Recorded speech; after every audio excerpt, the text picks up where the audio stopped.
Senin Kamis saja.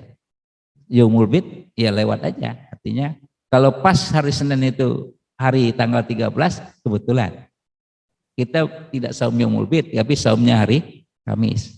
Kalau yang membiasakan Senin Kamis. Tapi kalau ibu maunya 3 hari dalam sebulan, maka cukup saum Yaumul Bid tanggal 13, 14 dan 15 bulan Hijriah. Itu yang ahsanu amala.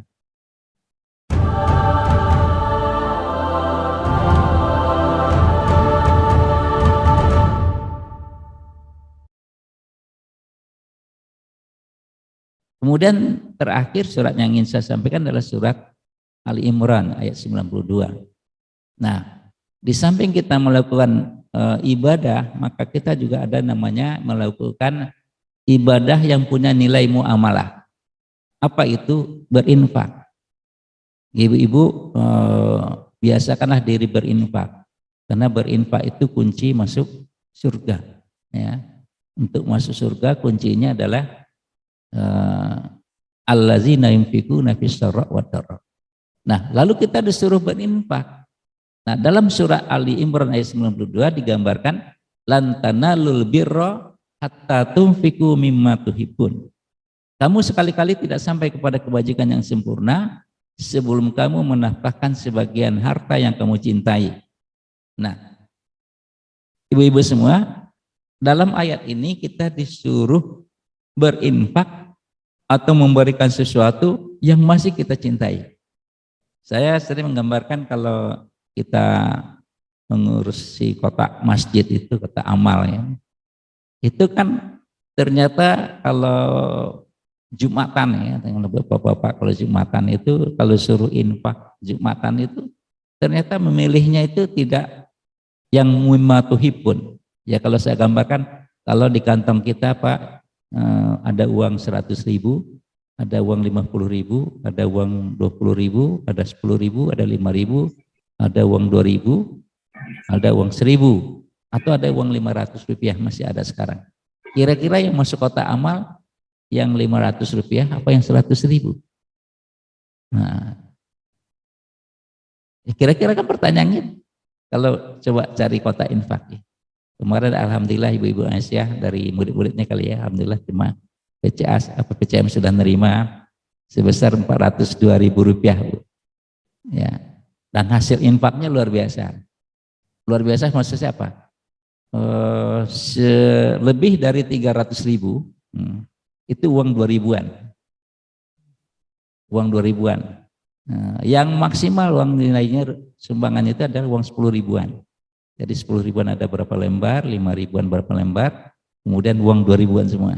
Ya, alhamdulillah, ya kita terima, alhamdulillah. Tapi itu contoh menggambarkan ketika kita berinfak itu, kita kadangkala apa? Tidak mampu memberikan sesuatu yang kita cintai. Kan kalau kita cintai uang di kantong ya, ini ada ipung nih. Kalau masuk kotak amal tuh uang 100.000 apa uang 2.000 Pung? Nah, yang paling kecil. Nah, itu nih petugas IT-nya yang paling kecil juga. Atau jangan-jangan nggak berinfak, dorong kotak doang. Nah, ini salah ustadz juga memang. Ustadz kita itu kan sering menggambarkan bapak-bapak, ibu-ibu katanya. Ya, untuk Jumatan, bapak-bapak kalau ada kotak amal lewat, ya, dorong ke kanan, dorong ke kiri itu udah dapat pahala. Nah, jadi mendorong ke kanan ke kiri aja dapat pahala. Jadi nggak disuruh ngisi ternyata, suruh dorong kanan kiri aja. Akhirnya banyak itu yang dorong kanan dan kiri. Nah, harusnya bilang dulu sebelum mendorong kanan kiri, isi dulu kan gitu. Nah, isi dulu dengan apa? Nah ini albirru. Isilah dengan sesuatu yang masih kita cintai. Ya. Kalau sekarang nih lagi musim bencana misalnya, lalu kita disuruh mengumpulkan pakaian bekas. Layak pakai, kain bekas layak pakai. Tapi kenyataannya apa? Kalau di Jakarta ini kita mengumpulkan pakaian sangat-sangat tidak layak pakai kan gitu. Ada baju yang kancingnya sudah hilang semua, gitu.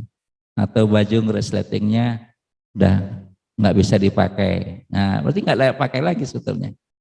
Nah, ini dalam ayat Al-Imran ayat 92 ini digambarkan, hendaklah kita berinfak dengan sesuatu yang hati kita masih mencintai, agar kita masuk ke tingkat kebajikan yang sempurna.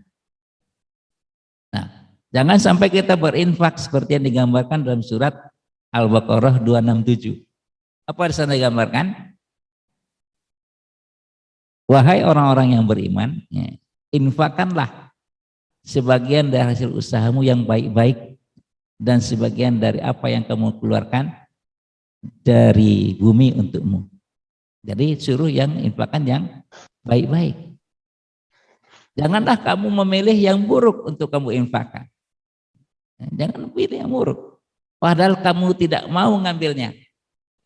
Illa antuk midu. Aktumidu itu memicingkan mata. Jadi si Ipung tadi uang 2000-an yang sudah lecek itu udah sendiri nggak pernah megang. Jadi ada mumpung kata amal lewat, saya masukin.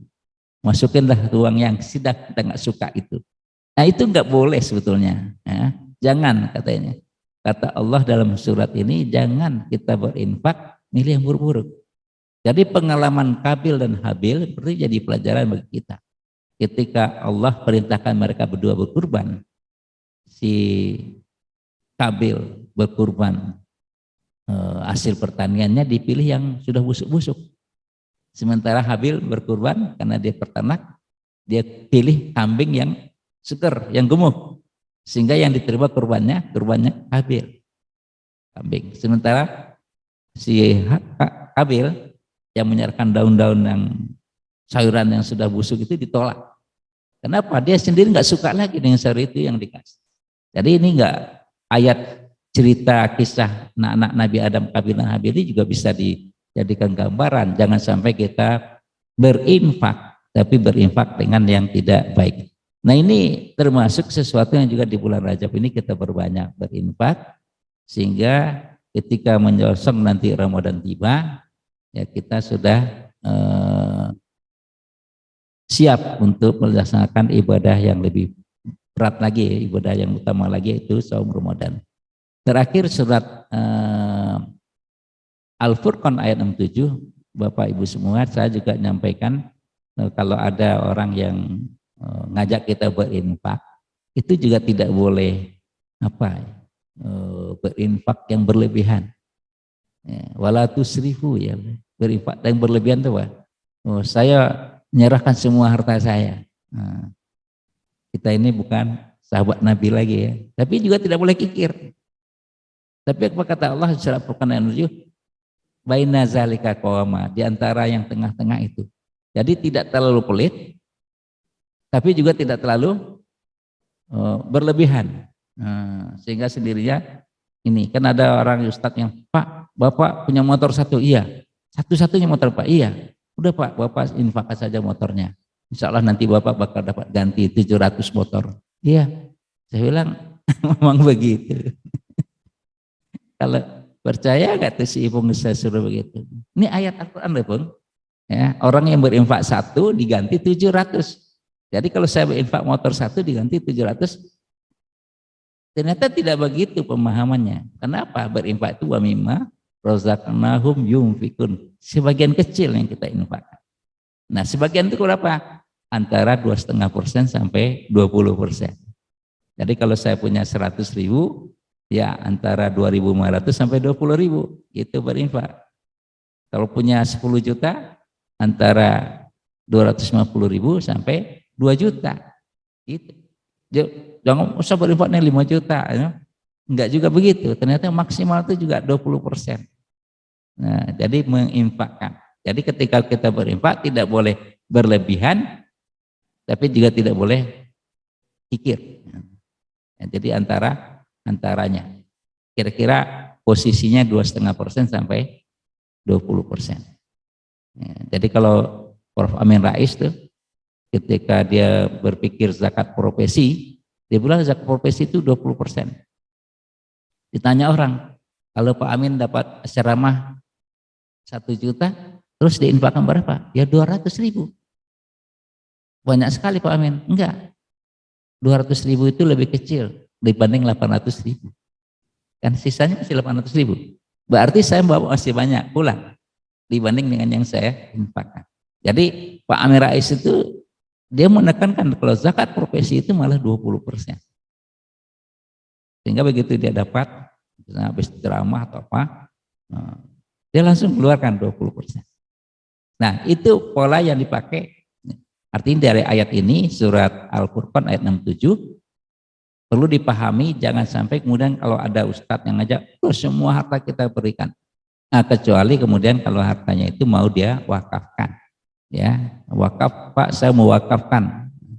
Kemarin alhamdulillah PDM Jakarta Timur mendapat wakaf sebuah rumah dari seorang ibu, besar Bu rumahnya di daerah Cililitan. Mudah-mudahan itu bermanfaat nanti bagi PDM Jakarta Timur. Barangkali ini yang dapat saya sampaikan ibu-ibu semua. Jadi kembali ingatkan di Rajab ini, jadi kalau ditanya saum apa yang ada di bulan Rajab, ya boleh pilih saum Senin Kamis, saum Yaumul Bid, atau saum Daud. Nah, kalau yang ingin jumlahnya banyak ya Daud. Kira-kira sehari saum, sehari berbuka. Artinya sekitar 15 hari, 14 atau 15 hari. Tapi kalau agak sedikit-sedikit, ya Senin Kamis sekitar 8 atau 9 hari. Tapi kalau lebih sedikit lagi 3 hari. Dan ini lebih utama saumnya itu kalau bulan-bulan sebelumnya, misalnya bulan Jumadil awal, Jumadil akhir kita nggak sempat bersaum Senin Kamis, maka di Rajab ini kita mulai. Saya bertekad misalnya di bulan Rajab ini mulai saum sunnah lagi, ya, menyongsong bulan Ramadan yang tinggal kurang dari 2 bulan. Barangkali ini Bapak, teman-teman, ibu-ibu semua. Terima kasih Bu. Billahi taufiq wal hidayah. Assalamualaikum warahmatullahi wabarakatuh.